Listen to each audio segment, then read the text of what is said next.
Hi guys. So insight number 10, the final insight from my 2024 trip to the States, which was a whirlwind adventure covering a trip to Vegas to compete on an international stage alongside some pretty amazing people, to at last get back on stage after some time, to get back to the States 10 years later. I certainly didn't think it was going to be that long.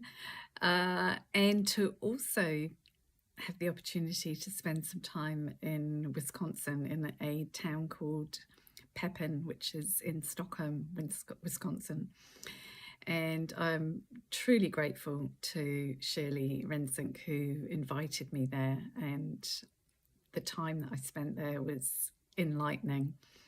And the time that I spent there also enabled me to gain further insight on my own position and my own situation and where I'm at, the stage of my life that I'm at. And it gave me some perspective. And this is why I feel that it was so important for me to log these insights, because on a personal level, it's helped me enormously to encapsulate so much of what I share with my clients, and to reinforce that idea that through reflection and through sharing with other people, your own growth and expansion is supported, it's reassuring, and you are then able to be more effective as a coach, be a more effective friend, be a more effective family member. It's that whole full circle through looking after yourself and through taking on board that growth and expansion that is a choice. We become more able to be who we really want to be and who we need to be for other people. And I think this is the revealing thing for me through this process, that it's not about being selfish and other people suffering. It's about being selfish and other people gaining through it, not just you. So the insights that I have shared with you have been situational, but they've also been, as I pointed out, with the difference between insight and hindsight, they have been insights that have been able to be generalized and used elsewhere. They're not situation specific. They were prompted by specific situations, but I found an insight in them that has enabled me to think, yeah, I can use that elsewhere in my life. And this final insight was more of a general one, based on the fact that I was away, I was out of my home environment, I was reflecting on what's going down with me in my life. And the insight was that this trip reminded me, strangely enough, to slow down.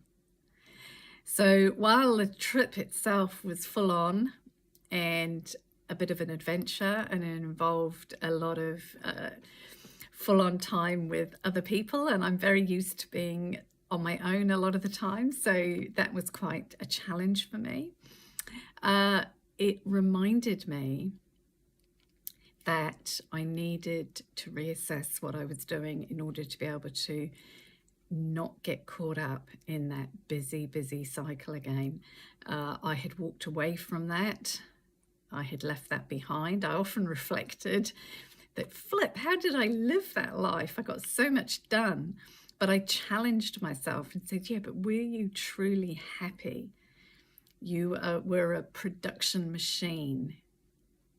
At work, I outworked my colleagues. I just was a machine, but I wasn't necessarily in a happy place.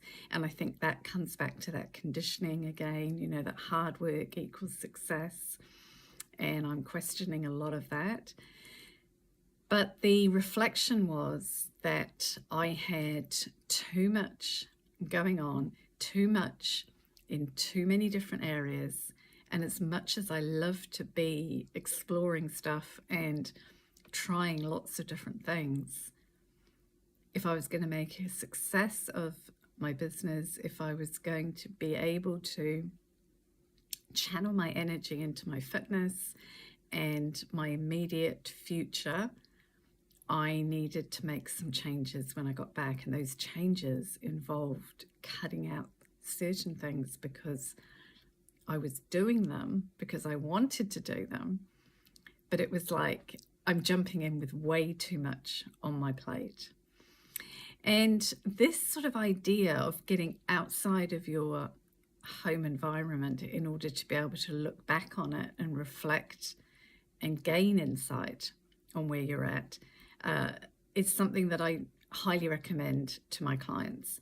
Go off site to make plans, go off site to assess where you're at. Do it somewhere where you're not distracted by the environment that you're in.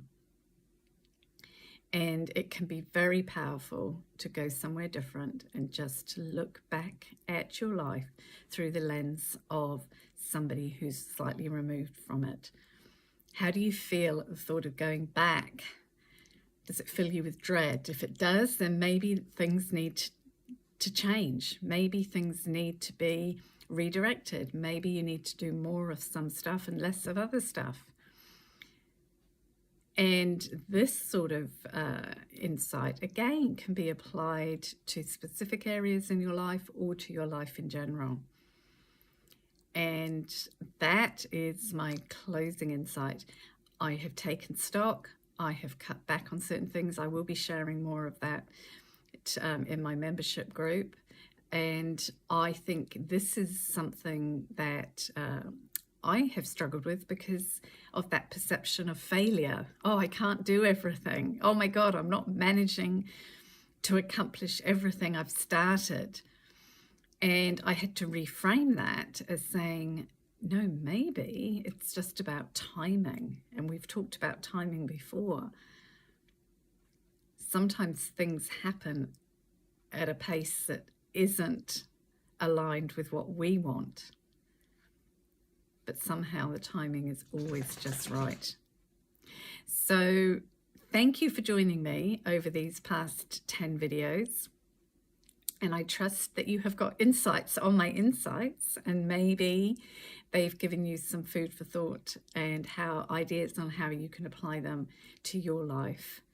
I am going to be including an extra video covering something that's coming up soon as a follow-on from these insights, so watch this space. But thank you so much for joining, and if you have any questions or would like to give feedback on these, please do reach out.